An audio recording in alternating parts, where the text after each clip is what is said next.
All right, Jason Kelce, after 13 seasons, retired from the Eagles, and not the way you want to go out, certainly, but certainly hold on now. He came out on the podcast and didn't say. I was about to say he didn't officially. Yeah, he didn't confirm that he retired. Well, let me ask you this, because producer Harry wrote this note. Did the sports media conglomerate do Jason dirty by leaking his retirement and not let him announce it himself?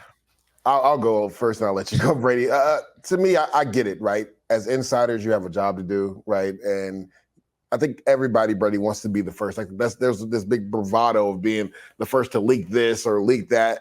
But I just think in certain situations, when you look at a guy like Tom Brady, you look at a guy like Jason Kelce, like, I get it. You want to be the first one to put that out, but I just think there should be some respect in regards to what this person has meant to the game.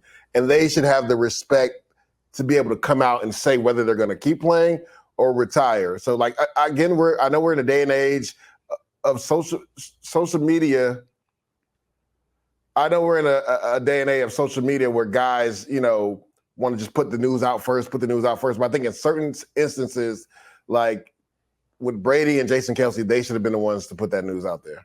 I'm with you on that. I think it's obviously tough when you hear about a guy like Tom Brady, who's one of the greatest ever, and that's unfortunately how he has to go about announcing his retirement. He has to answer those questions to the media speculation. Then we get Jason Kelce now, and he's got his own podcast. Correct. My first thought was like, man, he's got the perfect opportunity if he wants to retire to use his podcast to do that. But I thought the thing that he brought up in his podcast that made the most sense, and I think this is why the media should be more delicate in handling this is, players, when it's the end for them, they want to do it the right way. And I think for a guy like Jason Kelce, he talked about how there's so many people that helped him along the way get to this point. And so when they find out and whenever that time comes, he wants to make sure that he communicates it to them the right way. And he makes sure people understand how much they meant to him, how big of a part they were in him, getting to that point. So I look at it and I completely understand why these guys would be more delicate about it. But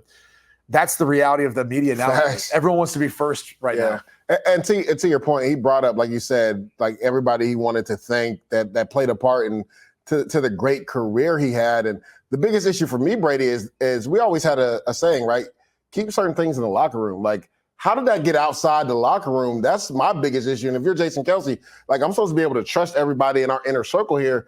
There's no way that's supposed to get out to the media. I had a heartfelt message. Nick Sirianni let me talk in front of my brothers, and I was just letting them know what they meant to me, how the season was going, for everybody to keep their head up. And now this gets put out there without him actually making a formal announcement. So, again, I guess just with certain players, I just feel like what they've meant to the game, they should be able to, on their own accord, put whether they're going to continue to play or they're going to retire. Yeah.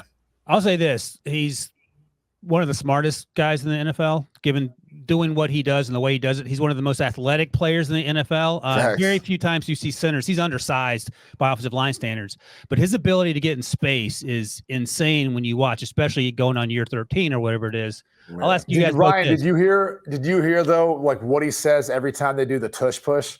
What does he say? Right?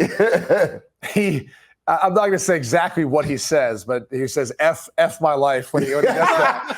And he's about to get 3,000 pounds just laying on top of him. I do wonder if the tush push is potentially to blame if Jason Kelce hangs it up for him retiring earlier than maybe he normally would have. If they just would have outlawed it, maybe Jason Kelce plays longer. Well, to your point, remember he got stopped last week versus Tampa Bay Bucks in goal line situation.